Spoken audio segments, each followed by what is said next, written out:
Hello दोस्तों, मैं हूं संगीता और वेलकम है आपका मेरे छोटे से टेरेस में। तो दोस्तों, अभी तो मौसम बढ़िया है, लेकिन आगे आने वाले दिनों में गर्मी बहुत ही बढ़ने वाली है। अप्रैल, मई, जून। तो आज का टॉपिक ये है कि क्या हम इन दिनों में अपने प्लांट्स को खाद दे सकते हैं। प्लांट्स को कोई नुकसान तो नहीं होगा। बिगनर्स को स्टार्टिंग में बिल्कुल भी अंदाज़ा नहीं होता है कि खाद कितना देना है, कब देना है और कैसे देना है। तो आज हम बात करेंगे एक all in one chemical fertiliser के बारे में, जिसको बिगनर्स बेझिझक दे सकते हैं।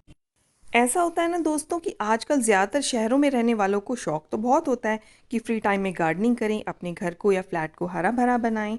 लेकिन एक तो फ्लैट में इतना स्पेस नहीं होता कि ऑर्गेनिक फर्टिलाइज़र वगैरह रखें या उन्हें जो है किचन वेस्ट से रेडी करें, और ऊपर से टाइम की कमी। तो इन सब का एक सरल उपाय है कि जो ऑर्नामेंटल प्लांट्स रखते हैं, जैसे कि 15, 20, 30 गमले रखते हैं, तो उनके लिए केमिकल फर्टिलाइज़र बेस्ट है।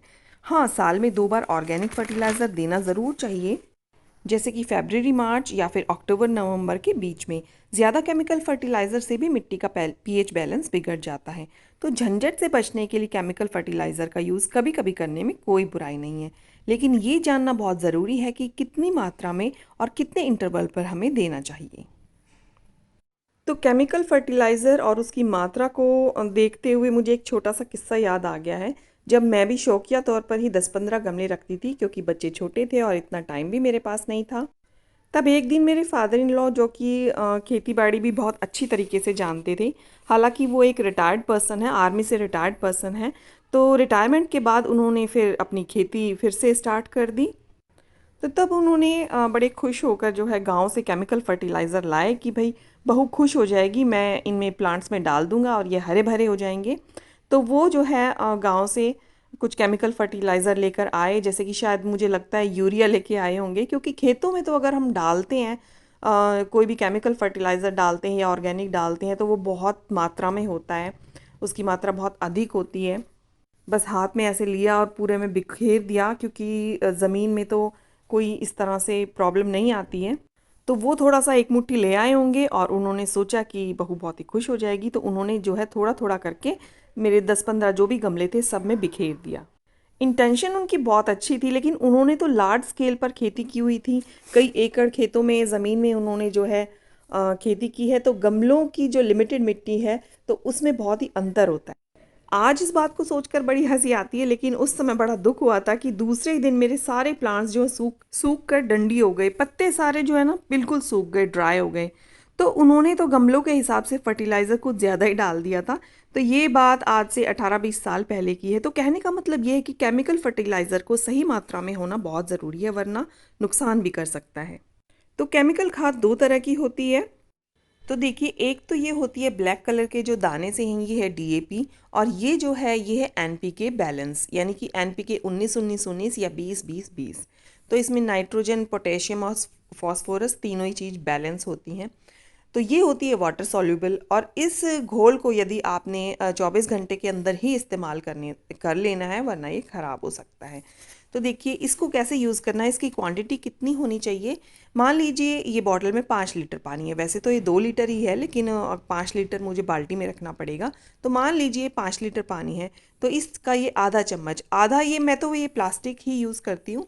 एक होती है टीस्पून, एक होता है टेबल स्पून। तो टेबल स्पून मान लीजिए ये फुल है, और टीस्पून देखिए ये हाफ है। तो 5 लीटर पानी में ये हाफ चम्मच में डाल रही हूँ, यानी कि 1 टीस्पून। तो 5 लीटर पानी में 1 टीस्पून हमने डालना है और अच्छे से मिक्स करना है, और इसको जो है हमने गमले के हिसाब से डाल देना है 5 लीटर पानी में। वैसे ये 2 लीटर मैं बता रही हूँ। तो ये जो एक और मैंने बॉटल जो रखी है काट के, तो मान लीजिए ये 1 गिलास है। तो मैं इसी तरह की वेस्ट चीज़ों का ही यूज़ करती रहती हूँ अपने गार्डन में। तो इसको जो है अच्छे से मिक्स करके 1 गिलास भर लें, और इसको आप अपने किसी भी गमले में 10 इंच का, 12 इंच का, 10 से 12 इंच के गमले में आप डाल सकते हैं। तो ये हो गई इसकी सही क्वांटिटी। ये गर्मियों के लिए मैं बता रही हूँ। सर्दियों में जो है आप टेबल स्पून का यूज़ कर सकते हैं, यानी 5 लीटर पानी में आप 1 बड़ा चम्मच डाल सकते हैं और अपने गमलों में यूज़ कर सकते हैं।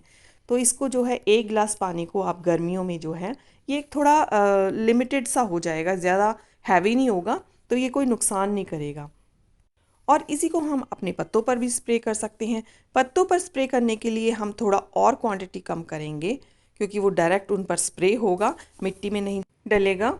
तो इस तरह से हर 15 दिन में जो है हम ये प्रक्रिया कर सकते हैं। मिट्टी में भी डाल सकते हैं एनपीके और स्प्रे भी कर सकते हैं। एक बात का और ध्यान रखना है कि जब हम स्प्रे करना है तो धूप में नहीं करना है, सूरज ढलने पर या शाम को करना है। और दूसरी बात ये है कि सूखी मिट्टी पर आपने केमिकल खाद का यूज़ नहीं करना है। पानी देने के बाद जब मिट्टी गीली होगी तभी उस पर यूज़ करना है।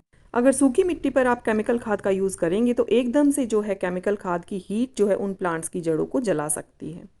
जो प्लांट्स डोमेंसी पीरियड में हैं उन पर भी हमें खाद का यूज़ नहीं करना है। जिस सीज़न में जिस पौधे का ग्रोइंग सीज़न होता है उस पौधे में हर 15 दिन में खाद दे सकते हैं, क्योंकि गमले में लगा पौधा हमारे द्वारा दी गई खाद या पानी पर ही निर्भर करता है। ज़मीन का पौधा तो ज़मीन से सभी न्यूट्रिएंट्स खुद ही ले लेता है और जड़ें जो है मॉइस्चर भी ज़मीन से खुद ही ले लेती हैं। तो वैसे देखा जाए तो पौधे सीज़न आने पर खुद ही नई नई ग्रोथ स्टार्ट कर देते हैं। हम खाद सिर्फ इसलिए देते हैं कि ताकि प्लांट्स को बूस्ट किया जा सके, थोड़ी सी जो है एक्स्ट्रा एनर्जी मिल जाए उसे, जैसे हम कभी कभी खाने के साथ कुछ सप्लीमेंट्स भी ले लेते हैं, बस वैसे ही। वरना तो सीज़न आने पर पौधा अपने आप नई ग्रोथ निकालना स्टार्ट कर देता है। तो प्लांट को बूस्ट करने के लिए जो है हमें उसको केमिकल खाद या कोई भी खाद देना ज़रूरी हो जाता है। और इसलिए भी ज़रूरी है कि अच्छी फ्लावरिंग हो, उस पर फल लगा है तो वो गिरे नहीं, फल का साइज़ भी बड़ा हो, तो बस इसीलिए ये खाद दी जाती है। वरना ज़िंदा रहने के लिए तो प्लांट को बस पानी, मिट्टी और सीज़न ही काफ़ी है। तो जो दानेदार खाद होती है उसको भी देने का एक तरीका होता है। वो एक स्लो रिलीज फर्टिलाइज़र होती है, धीरे धीरे वो मिट्टी में घुलती जाती है और प्लांट को बूस्ट करती है। तो लिक्विड का तो देख लिया हमने कैसे डालनी है। जो ये दानेदार खाद होती है इसको कैसे डालना है, तो इसका भी एक तरीका होता है। अक्सर लोग क्या करते हैं कि थोड़े दाने लेते हैं और गमले में फैला देते हैं, इसकी चारों तरफ जो है आप फैला देते हैं। कुछ दाने तने के आसपास गिर जाते हैं जो पौधे को बहुत ही नुकसान पहुंचा सकते हैं।